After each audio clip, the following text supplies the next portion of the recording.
if you're looking how to work with date and time data within Python and Pandas, you're in the right place. You're making the most comprehensive video here on YouTube. We're going to go over 30 plus different examples. And if you want to copy any of the code from this tutorial, it's going to be linked down below on our website. So grab a Python notebook and we're going to jump into this lesson. All right, guys, let's jump right into it. It's going to be a longer video, but what I will say is all this code will be on our website in the future, probably when this video drops. So make sure to copy any code that you want, especially when we are going to be creating tables and stuff like that, or data frames. We're going to start off by importing pandas as PD, numpy as NP, and then from it date time. So date time, we're going to import in time delta also. So that's what we'll need for the video. I don't believe we import in anything else. If we do, I'll make a mention of that. Okay, so first thing we're going to do is we're going to pass in some data. We're going to create a data frame from it. And we're going to be taking a look at is Rolling Stones concerts in Florida. Now they've played tons and tons of shows. In fact, I saw a Stones show in Florida. We'll add that into the data frame a little bit later in the video, but copy this from our article, right? So essentially date of the concert, the city, the venue, and then the estimated capacity for the different concerts. So we'll have that over here. And then we're going to turn this into a data frame. It's super simple to do that. So df equals pd.dataframe, pass in our data, right? And then we'll just do a head really quick. So df.head, pass in over here of 10. And you can see date, city, venue, and then estimated capacity. So we're going to use this for a lot of the early examples in this video, and we're going to start off with example number 1. So the first step should always be time conversion. So we're going to say is df date over here, and we're going to say equals pd to date time. So to date time, and then we're going to say df over here of date, and then we're going to cursor errors. So errors like that. And essentially what happens is if there's any issues with dates, it becomes a NAT, which we'll cover that a little bit later on. That's essentially the null values for dates. So this is what you always should work on with your data frames, right? Can make sure you convert those to date time. So that's why I put that here for example 1. Example 2, we're going to take a look at is extracting date parts. So where you find this helpful is if you're going to build out some type of logic, you might want to extract, maybe the week, maybe the month, the year, right? It just depends on your use case. So let me go over a few different examples. So let's say we want to grab the year. We're just going to create new columns for each of these. All you have to do over here is say df dates and go .dt, so .dt, and then .year like that. All right. We're going to build out a few others and then we're going to run them all together. Next, let's do month. So I'm just going to copy this. I think I have 4 of these, so I'll show you that. So month, right? We go over here and say month and then pass in, instead over here, not pass in, but at the very end, we just put in month. Next is day of week. So there's different ways you can represent day of week. So we're going to say this is first one is day of week and call this int. The second one is going to be day of week, and we're going to call that name.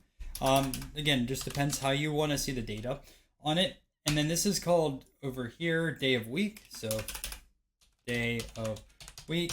And then instead of day of week on here, you just say day underscore name, and then pass that over there like that. So let me just run all 4 of these really quick for you guys. Then we're going to take a look at our data frame.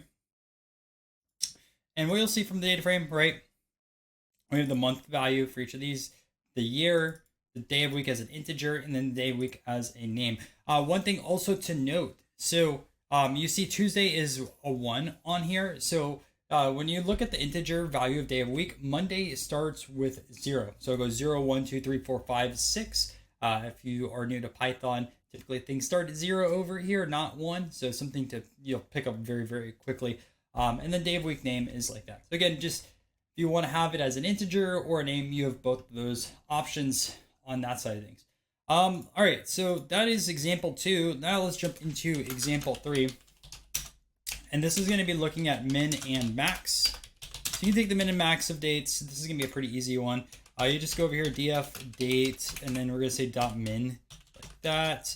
And then we're gonna do the same thing with max. Again, nothing too complicated here, but we'll put both of those here. You can see the min is 1965, which is pretty early for the Stones. They come over here, part of the British invasion, and the max is 2021. I didn't add in new data over here, but I believe the Stones probably played in Tampa, I think in 2024 or 2023. I can't remember. I almost went to that concert. But regardless, let's jump into our next example. This is going to be an example 4, and this is going to be filtering with dates. So there's so many different ways that you can filter with dates. But I'm going to say filtering dates, one condition. So let's just do this very easy. And I don't know why I typed that wrong. It's been a tiring day for me, but it's all right. We'll do df.loc. Then in over here, we'll say df dates. And then we'll just pass in over here, let's say any concert newer than 2020. So 2020 01, right? And you can see one concert over here, Hard Rock Live at Seminole Hard Rock and Casino. They get a lot of great concerts there, but I have not gone there yet. Now let's take a look at example 5. So example 5, filtering with dates, multiple conditions. Right, and let's jump into that. So df.loc. And one thing that you're going to know when you're filtering with multiple conditions, make sure you use parentheses like that for each condition. Inside over here, we'll use and, because we're going to look at multiple conditions that both have to be true. So the first one we're going to look at is df date. We're going to say that has to be greater than 2020. So literally what we just had above over here. And our second condition, we're going to say df date, and we'll go .dt.month equals 11. So we're using what we learned a little bit earlier with the specific month, right? Obviously, this one took place on 11/23, so that should work, right? Month 11. And you see that populates on that side of things. Months are normal, right? 1 through 12, and that's why this works. Awesome. Now let's take a look at date offset. This is going to be example number 6. So example 6, date offset. Man, my spelling today is great. I don't know what's worse, my spelling or the hat that I'm wearing. It's destroyed. But regardless, what we'll do is have something called month before show. So before show. And this is going to be equal to df. We'll pass in date over here. And then we're going to say minus pd.date offset. And then inside over here, we'll pass in months equal 1 like that. Awesome. And now you can see on this side of things, if we go into our data frame again, month before show. So you can see this show took place, May 8th, and the month before was April 8th. And again, you can choose the offset of your liking. This is just a very basic example, just showing you that this exists. And again, you could use this with filtering as well. Lots and lots of filtering opportunities with dates, and literally just that could be in a video in itself. But we're going to go to example 7, which is date arithmetic. And let's jump into it. So what we're going to do on here is we're going to say df, and we're going to say days since event. And this is going to be equal to, and inside over here, we're going to go pd.timestamp, and then pass in the date. So I'm going to say 2025 05 09. Although when I first prepped this tutorial, it was back in April. So that might be on the website comparative to this date. It's a little bit different on that side of things.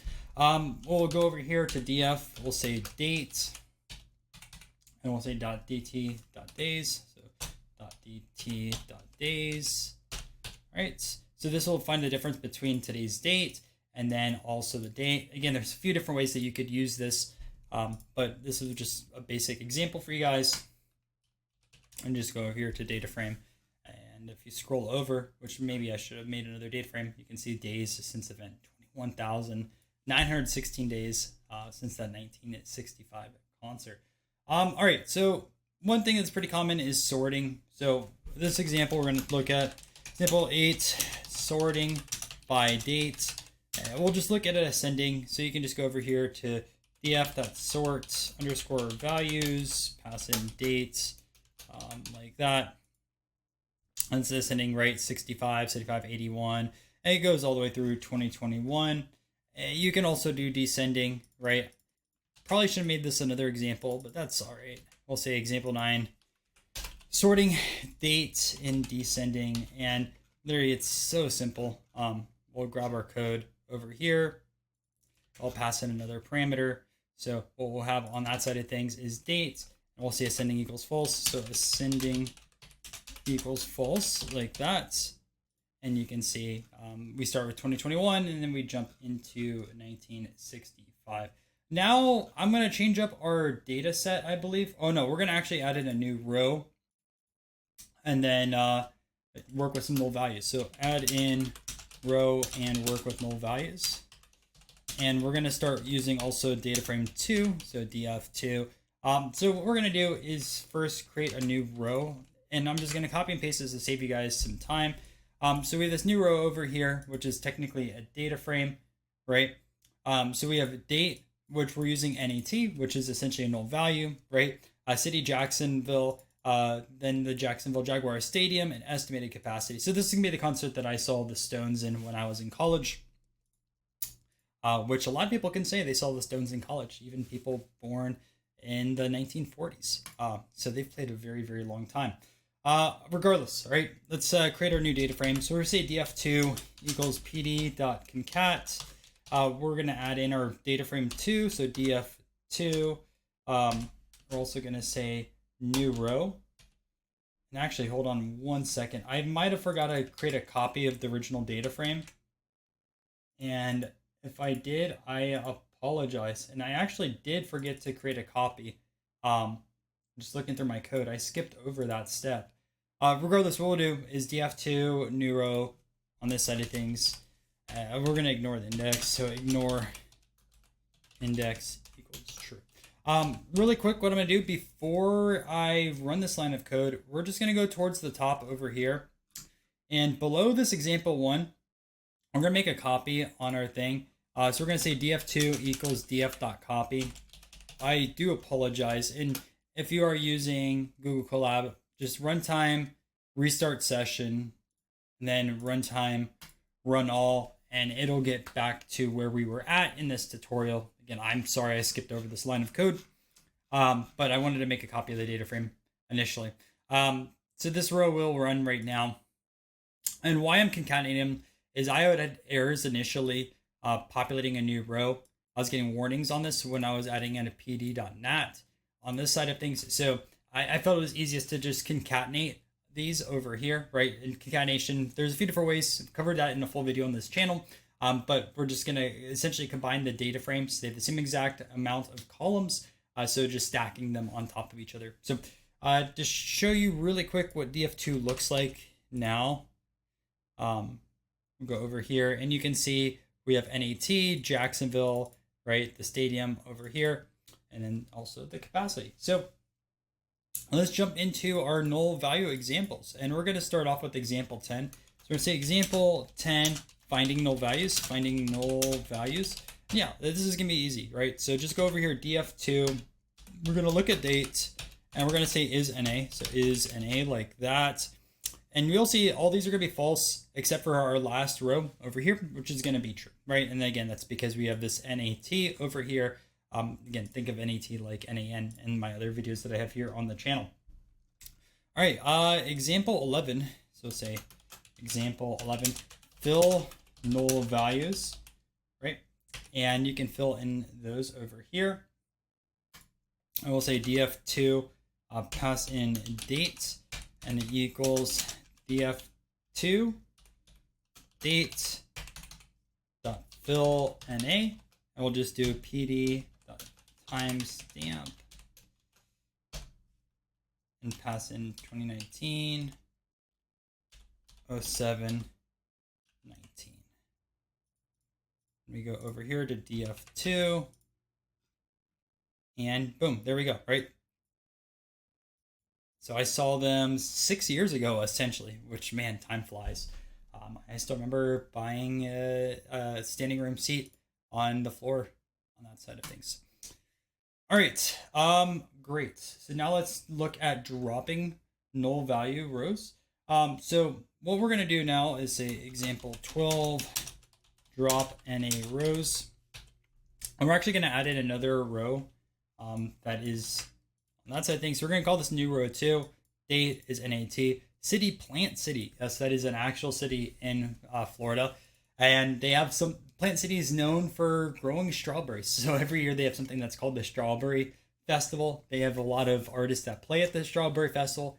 I have yet to see a concert at the Strawberry Festival, but let's say the Rolling Stones are going to play at the Strawberry Festival for the fun of this video, and the capacity of that venue is 3,000. So congrats, the Stones have been downgraded to Strawberry Festival. Although I'm not going to dig it. They get some pretty cool acts that come in there. We'll say df2 equals pd.concat. Again, it's going to be very similar, right? What we're going to do is pass in df2 and then also new row 2. So new row 2 like that. Again, we're just going to ignore index equals true like that. All right, and again, just to show you, df2 is working properly.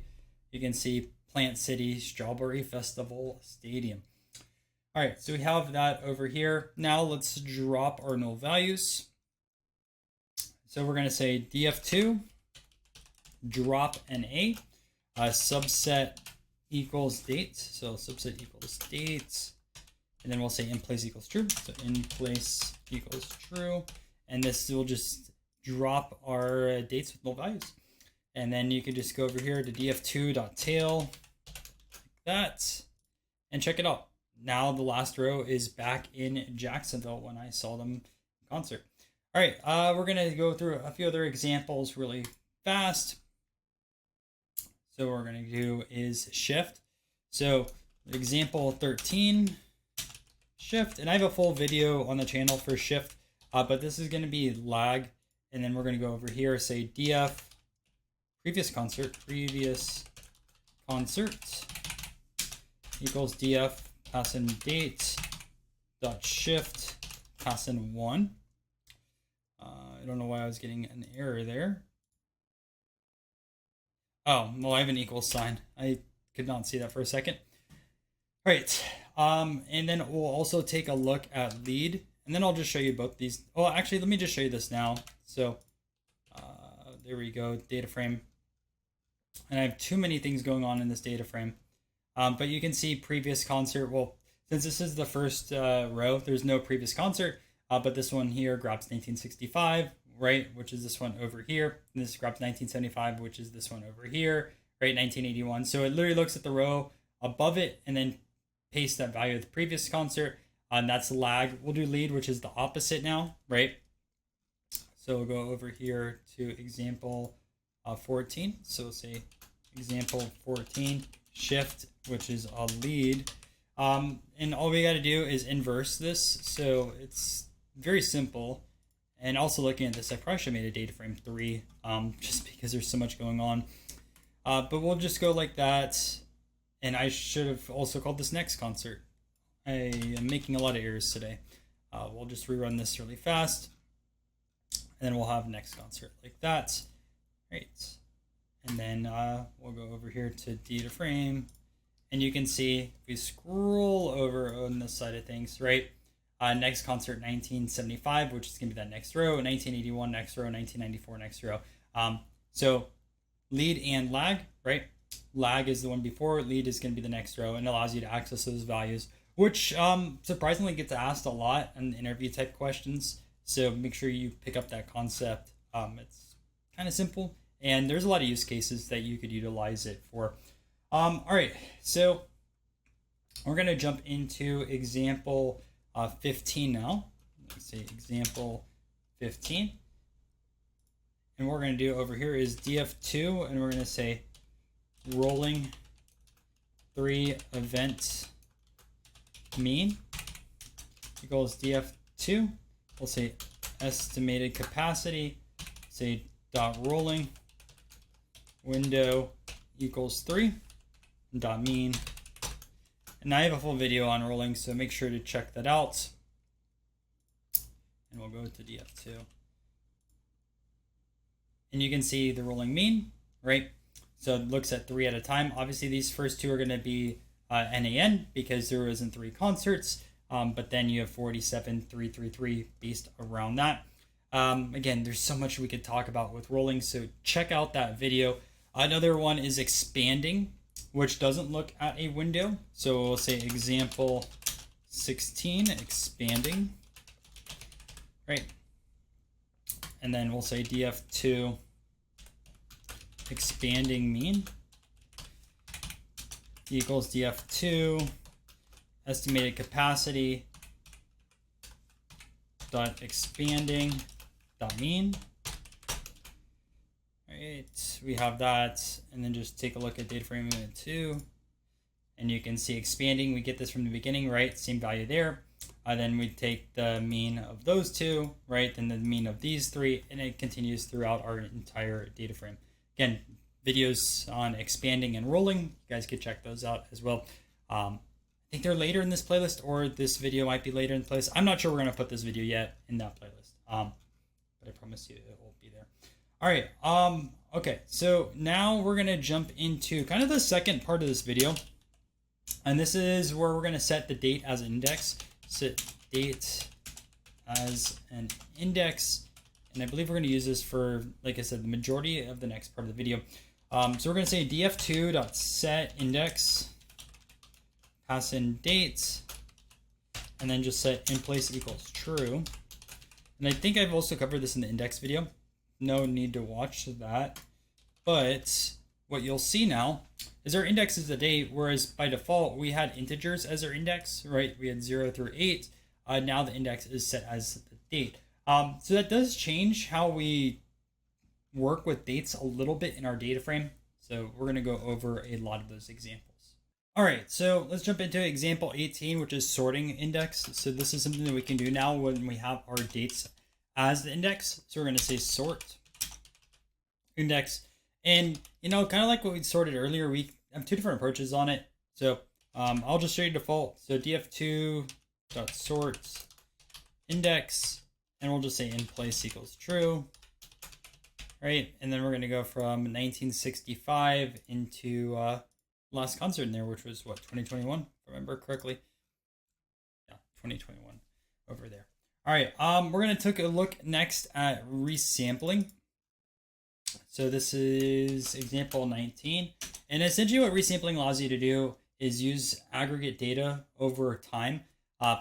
We'll have a video on resampling. I think it'll be after this in this playlist, but it's kind of my backlog. I've worked on a little bit of the code, just have not recorded it as of yet. We'll go through a basic example of resampling on this side of things, and then jump into it. So what we're going to say is df2, and we'll look at estimated capacity. So estimated capacity, we're going to resample.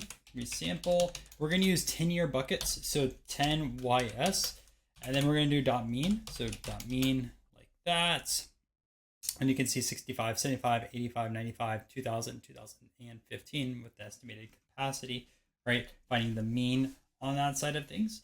Also, what we can use is an ag with resample, and it allows us to find multiple calculations at once. So this is example 20, which is going to be ag. And again, it's going to be very similar. We'll grab our 10 years. We'll just put ag this time. So ag like that. And then we'll pass in a dictionary. So we'll start off with mean, right? Then we'll have max, min, and then sum, like that. And you can see all those calculations over here. Sum, min, mean, max, all across the board. And nothing happened around that 2005 period. At least the data frame that I have. I don't know actually if the Suns play in Florida or not. I don't have setlist FM up over here. We'll look at example 21 now, and we're going to go to a different direction. We're going to go into filtering now with a date index. So filter with a date index. And again, we're going to use loc. So df2.loc, and then just pass in a year. So let's say we want to look at 2019, right? And we can get the concert in Jacksonville that I went to, and then their concert that was down at the Hard Rock Stadium.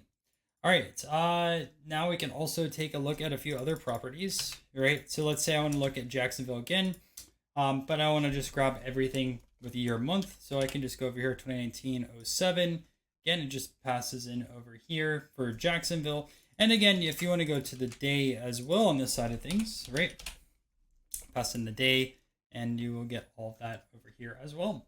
All right, now this is going to be based around date ranges. So filter around date ranges. So this is example 22.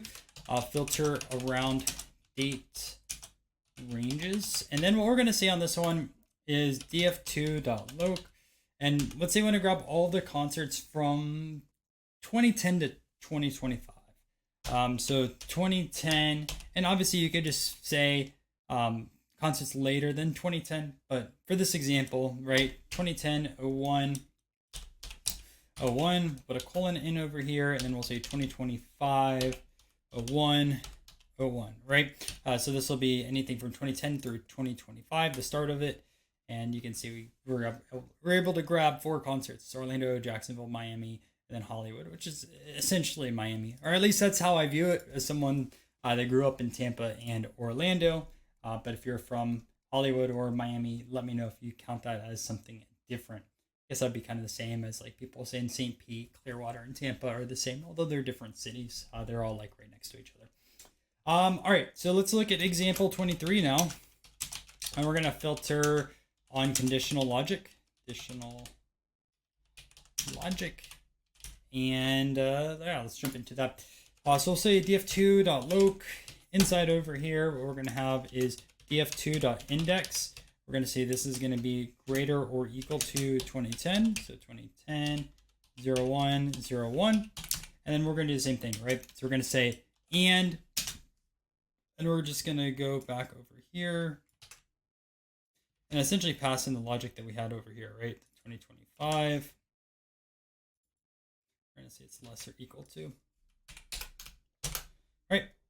And look, we have our 4 concerts on that side of things. All right. I showed you this earlier, right, when it was a column, but you can also extract it from the index.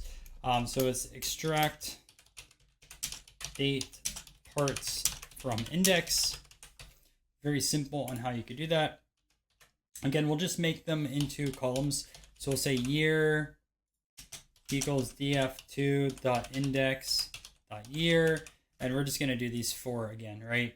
A year, month, and then the 2 day of weeks. So I'm just going to pass these in over here.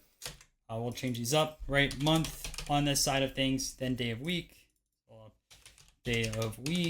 and then lastly we'll have day underscore name like that. We'll say day name, day of week,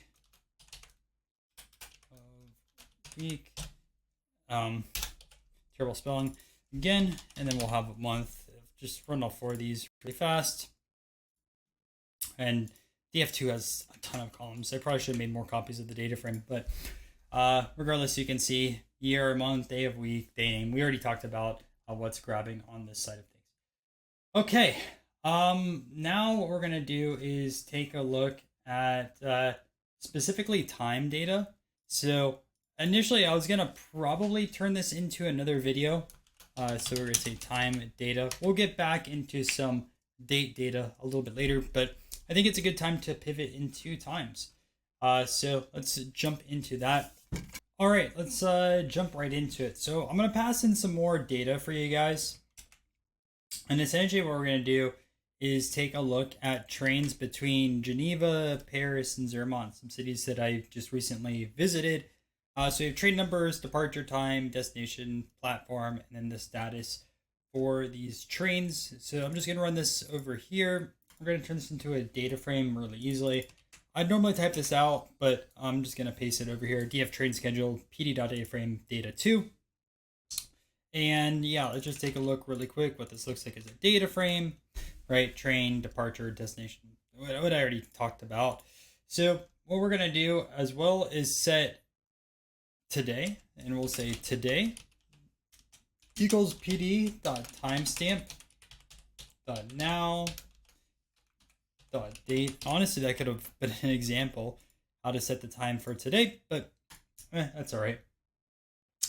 And what we're going to do is also create a departure time on this side of things. So what we're going to say on this is df train schedule departure time equals pd.date time, departure time dot apply, and we're applying today's date to this departure time, right? And then we are just going to look at the train schedule one more time, just to show you that these are the trains departing today, and then also the times associated with it. So this is going to be, what, example 25, right? I want to say example 25. Yeah, because this is 24. Yeah, let's jump into 25. And what we're going to do is take a look at time zones. So that is something that you have to deal with a lot when working with real world data. So 25, setting time zones. And let's jump right into it. So df train schedule, and we're going to go over here, departure time. So departure time, like that. Is it underscore? Is that, yeah, there's a space in there. We're going to say this is equal to, so equal to departure time dot dt dot tz localize, and then we have to set in a time zone. So this is going to be Europe / Zurich. I've never been to Zurich, but eventually one day. So we have that over here. And now we set it specifically for the time zone. Now I'm in Eastern, so this is a completely different time zone than I am at right now. So let's convert this into Eastern time, and we're going to actually create a new column for that. So we're going to go over here, and this is example 26. So 26 time zones. Again, we're just going to add onto this. And the line of code is going to be the same. I'm just going to go over here and grab this and change it up slightly. So we're going to say df train schedule. And we're going to call this departure time EST equals df train schedule departure time. We're going to also copy this again, the DT, and then localize, except we're going to change this out.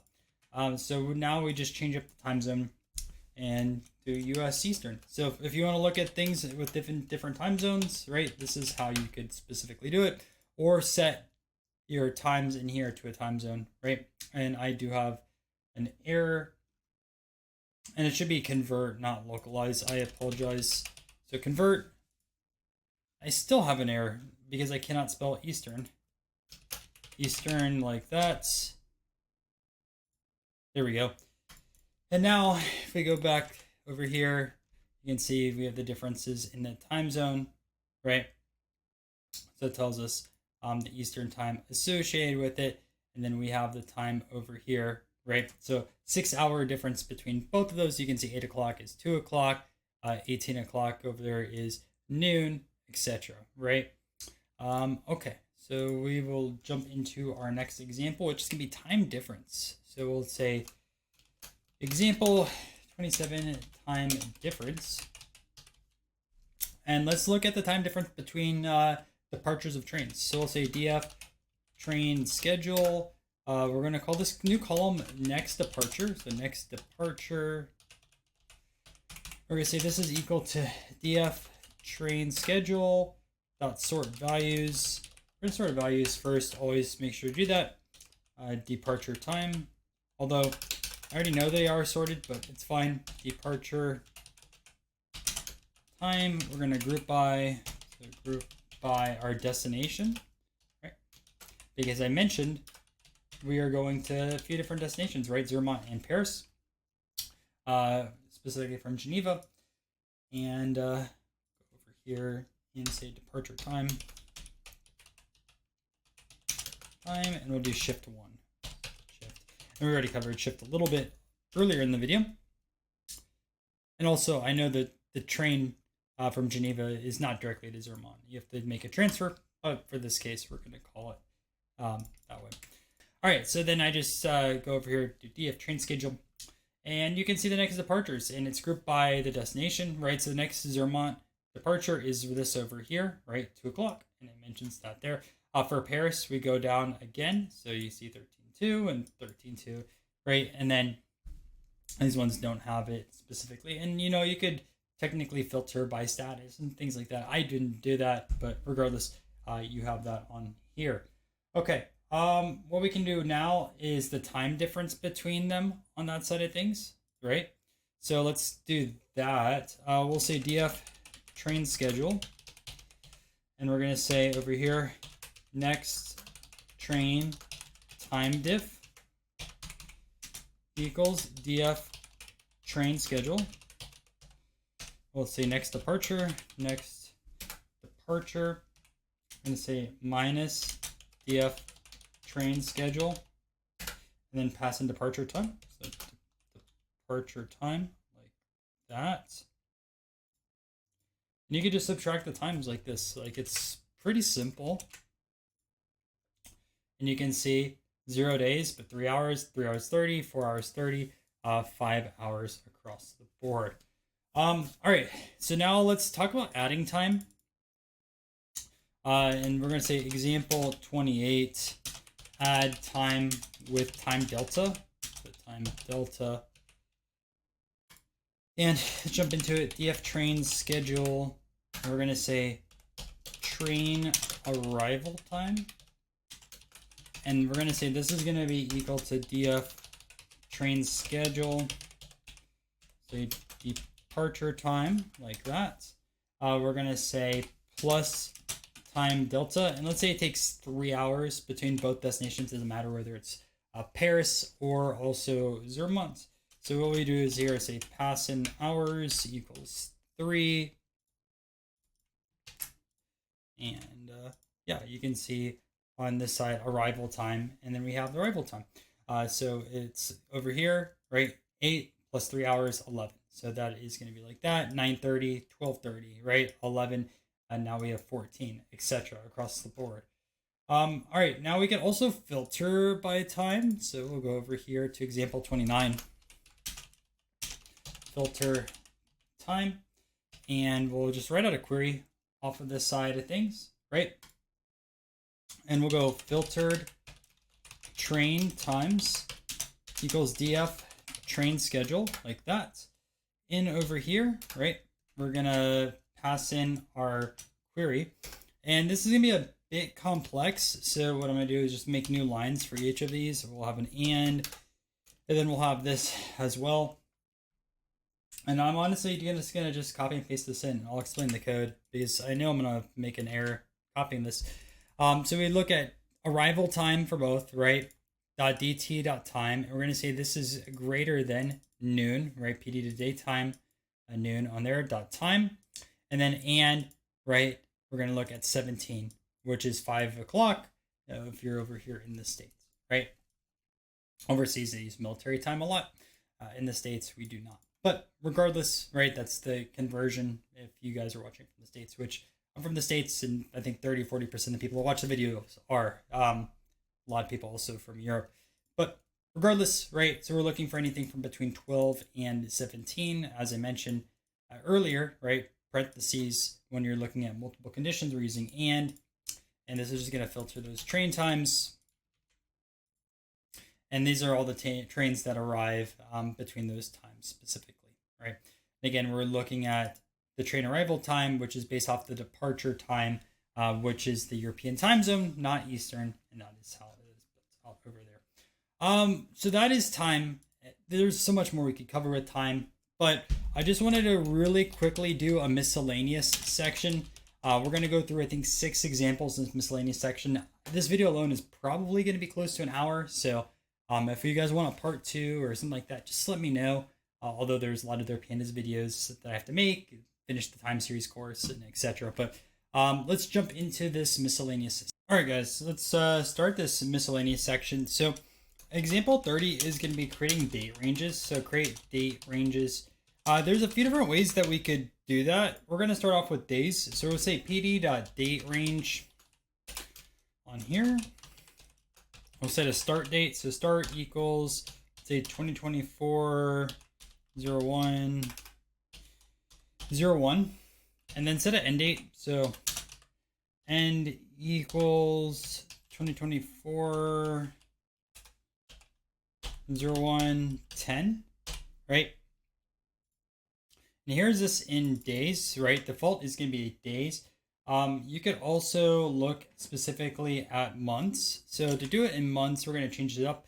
We'll put in our periods in here. So say periods equals 6, and then frequency, right? This is something that you could change depending on how often you want these dates to be created. I'll use ME for monthly, and you can see each month on that side of things, right? 131, 229, 331, 430, 531, and 630. Leap year wide, we have the 29th over here. We're going to create another data frame over here. So we're going to do that for our next example, which is going to be looking for checking duplicates. So check duplicates. And the article, the data frame might be a little bit above it. But we're going to put in data, right? So duplicate on the second, missing third and fifth. We're actually using this for two different examples. We're going to call this data frame 3. So df3. And lastly, we're just going to convert into datetime the dates over here. So you have that on this side of things. So to check duplicates, we're just going to say duplicates equals, and we'll say df3. Inside over here, we'll say df3. We'll say date. And sometimes you don't want duplicates, right? So we'll say duplicated like that. It just depends on how you want to use your data. But now you have your duplicates over here, right? The duplicate on the second. So you can see that's been duplicated over there. We can also use a few different approaches to fill in missing dates. So we're going to say example 32, fill in missing dates.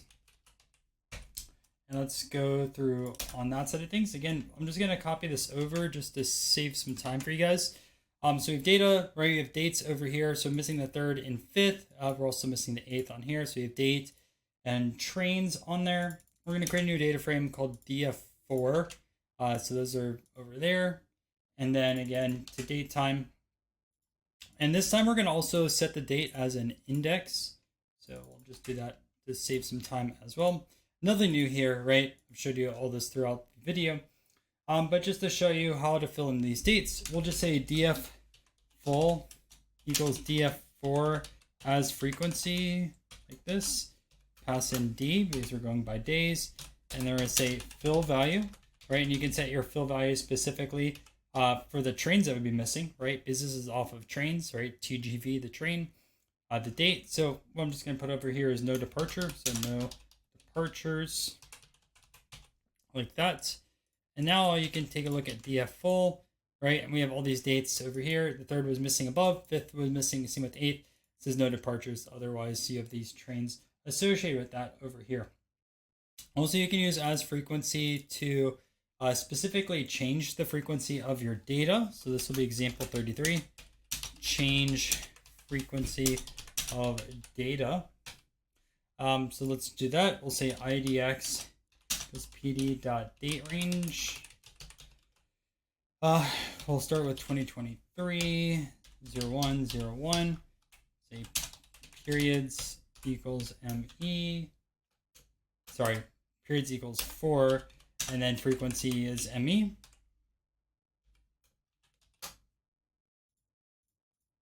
Then we'll say TS equals pd.series. 10, 20, 30, 40. We'll set our index equal to idx. Great. And then we're going to say ts daily equals ts.as frequency. And we're going to go into days. So this was monthly data initially, just to show you on that, right? Monthly data, right? 131, 228, 331. But now that we have this over here, right, we're changing this into daily data. And you'll see that we have a bunch of null values. Cover on how to fix that, I believe, in another video. But you have all this over here. I'll also show you some approaches here in a second. Example 34 is going to look at forwards and backwards fills. So example 34, forward and backward fill. This has been covered a ton in different videos here on the channel. But anyways, what we're going to do is, again, pass in some train data on here. And we're going to say over there on that side of things, we're only missing the 5th. Sorry, I'm just noticed a bug really quick in my example code. But we have our data on here. And then we're going to create another data frame, call this df7, just to show you what this looks like. Again, a lot of these have been very similar, right? Date, and then also the trains. What we're going to look at on this side is a forward fill and then a backwards fill. So let's start off with that. df filled forward equals df7 dot forward fill. So forward fill like that. And then what we're going to do next is do it backwards. And I spelled this terribly. You can see that. So it'll show you what that looks like. So essentially what we're doing is fixing this null value. And since we're using a forward fill, right, you can see TVG102 is here twice. So it just takes this value and forwards it. Backwards fill does the opposite. So it'll fill this over here with 104. And this is B. So it'll say backward. I want to fix that typo. Backward like that. And you'll see we have the TVG or TGV 104. And that has been populated on that side of things. We could also take a look at gaps. I meant to put this a little bit earlier in the code. I don't know why it went out of order when I was rearranging stuff for this video. And that tends to happen when you have 30 plus examples. But we're going to check for gaps, right? So what we're going to say is full range equals pd.dateRange, dateRange, start equals df3, date.min, right? And where it's an end equals, and this goes back into the min max, right? So should you literally really early in the video min and max on these dates. This will be max. Also, if you notice my typo, I didn't close these out, so that needs to be closed out. This also needs to be closed out. We shouldn't have an error there, but this should be good. Nope, I have an error on here. I'm just gonna copy this over. This should work. There we go. So start is the min, the max over here is going to be the n. And then we're just going to say missing equals full range. And you can look at the differences. So dot difference and just do df3 date. And what's really cool is they'll just tell us what day is missing. So I just go over here and do missing now. And you can see it's missing 4-3 as well as 4-5. This is going to be our last example in the video. Man, we've covered a lot. But this is going to be example 36. So example 36, which is going to be custom date formats. And all right, so now we're going to look at custom date formats. I'm just going to paste in a few of these just to show you what this looks like. But sometimes we're going to parse in different types of dates and we want to help pandas interpret them. So this is some examples, right? Year, month, day. This is time. And we'll just jump through these really fast. So this data frame, right, we have on this side of things 4-1, 4-2, 4-3, right? So we have day, month, year. And how we can interpret this on this side of things is we go back into what we used before, df date, pd to datetime, which we talked about, right? We pass in the string and then we pass in a format. Maybe we should have covered this a little bit earlier in the video, but regardless, it works also here at the very end. And you can see that we have the string and then also the date on this side of things. Another one that we could take a look at is it formatted like this, right? So April 1st, April 2nd on the side of things, right? So month dash day dash year. And yeah, what we can do again is read this in. So I'll show you how to read that in over here, right? /m/d/y. Dashes over here on that side of things. And again, we're going to take a look at that over here on that side of things, right? So there is that.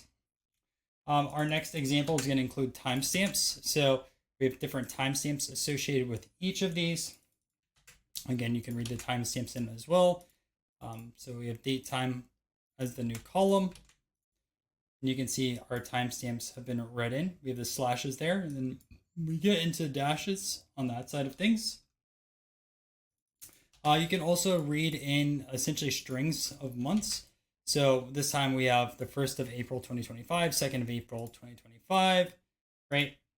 And then again, just read this in on this side of things. And then you can take a look at our head on here. Another way of writing this over here, and again, just take a look at the syntax. There's a lot of different ways you could do this. Is date string, right? We just don't have the dashes in over here. And lastly, just leave the spaces to read that in. And we'll do our head and the video. Typically I type all this stuff out, but I am exhausted from this video. And here we go, the date in the date string. We covered a ton in this video. I would just recommend looking over the article one more time.